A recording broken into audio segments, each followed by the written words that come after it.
Hello, this is Adedoyin Jaiyesimi here, and today I want to talk to you about media training and why it is important. I'll just tell you a few stories, and this video, of course, is going to be useful for you in your communications career, but it's also going to be useful for senior executives in organizations, startup owners, entrepreneurs, all of that great stuff. A few weeks ago, I was having a conversation with someone about an interview that I'd watched on TV, and this particular political leader just made a very big, I don't even know how to describe it.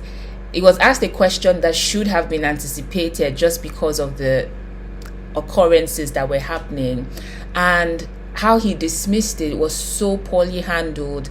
And I asked the person, didn't they anticipate or foresee that they would be asked this question, or this person will be asked this question? And then we just started talking about the importance of media training. Now, one of the biggest pushbacks that I have seen from senior leaders regarding media training is, oh, I'm very articulate, I'm charismatic, I know how to talk. In fact, I remember last year someone engaged me to do some media training for a senior executive, and he was very, very dismissive of it. It's like, what do you have to teach me? I can speak well, I know how to, I've done this so many times, I do public speaking. And then he had gone on Twitter Space to do an engagement, and usually what I do as part of media training is before and after we do a review, right? So after I did a review, I listened to the conversation and I did a review, and I pointed out a particular question, and I said, sir, do you see how you stumbled on this question and you kept going and you could tell that you were becoming emotionally upset about that question. And he calmed down and realized, wow. And I said, that is what media training does for you. It prepares you for things like this. It teaches you what to do, because you can't always anticipate what the journalist will throw at you, and it's not always every time that you will go to a media house. For example, Twitter Spaces, Instagram Live, speaking engagement, all of those things need training for. There is no reason why a spokesperson or a senior leader in an organization should not undergo media training. And if you are a comms person that you're working in-house, you should emphasize on it, no matter how dismissive your CEO may be of it, because it's going to come back and affect your brand. I remember a few years ago when I had to do media training for a female senior executive, and if you're based in Nigeria, and maybe this is not only peculiar to Nigeria, but I can speak for Nigeria because that's where I largely work out from, that for a number of journalists, when they're interviewing high-flying women, whether it's in the corporate world, whether it's in sports, when you get to the headline, it often revolves around a man. So you see things like, I kneel down 5 times a day to feed my husband. Oh, I regret not being married. Something very interesting like that.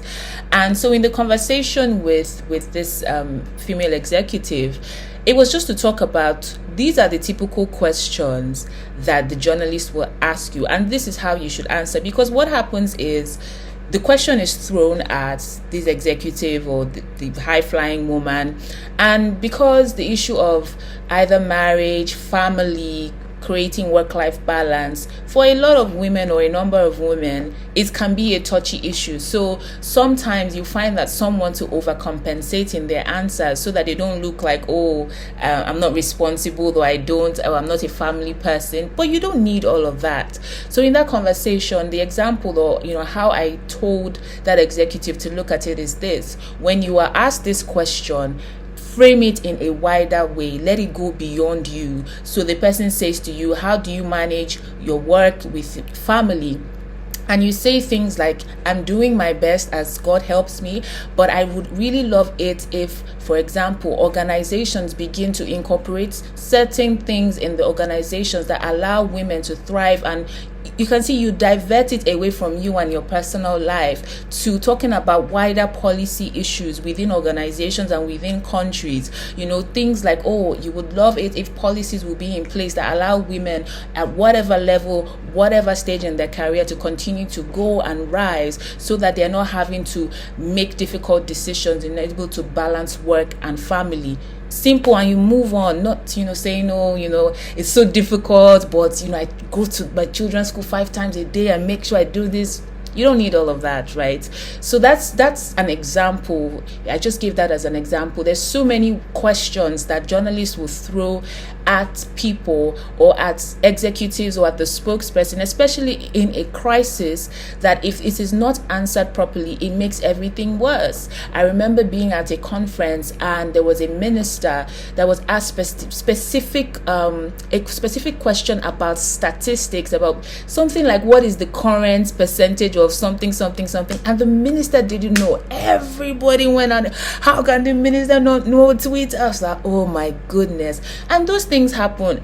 Would I say that the minister didn't know? I don't know. There are times that you just legit forget some things, and it's just to be able to say, I don't want to give inaccurate information, but drive them into something else, or admit that right now you don't know, but you're going to follow up with something else. So it's being able to have that intelligence to answer those questions. There are questions that you need to frame. There are questions that you need to make sure that you come back to the key message, come back to what it is that you want people to take away. And I think that that's one of the beauty of media training. Before you go, or before your CEO goes for an interview, what do we want to say? What are the key messages? So when I do media training, for example, for CEOs, I always encourage them, when you end the question, tie it back to the key message. Bring the interviewer or journalist back to your key messages, so that's what people remember. So you keep reiterating it as you go along. And aside from that, what media training also does for you, it gives you confidence, especially when you're dealing with a hostile journalist.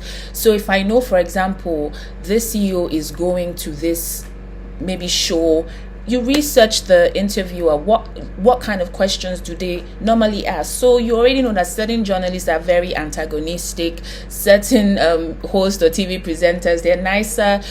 You get prepared on that kind of level. So I really do believe that we need to spend more time on media training, and I see it a lot. So in the tech industry, for example, I feel like tech industry is unraveling, and you're seeing founders do a lot of very interesting things that they really shouldn't be doing. Now, if you're a comms person, because someone can be saying to me, Adedoyin, I hear you, I understand the importance of this, but my CEO is just not listening. You need to find ways to emphasize it. You need to find ways. So for me, one of the first things I say is, especially if it's a CEO that's like, look, I speak so well, where they feel like it's insulting, and I start by affirming them and say, sir, you're a great orator, you have great charisma, but sometimes the media can do XYZ. Sometimes in certain situations, if you're not prepared and you give the wrong answer, this is how it will hurt the brand if this kind of narrative goes away. So I think it's just putting a compelling case. I wish we didn't have to do it, but I've learned that as part of my role as a communications advisor, diplomacy is very, very important. I need to meet people in the middle. I need to understand where they're coming from, and then use that to present why I am suggesting or why I'm advising this course of action. And that's the same thing that you need to do for your CEOs. And if you're a CEO watching this, please listen to your comms people.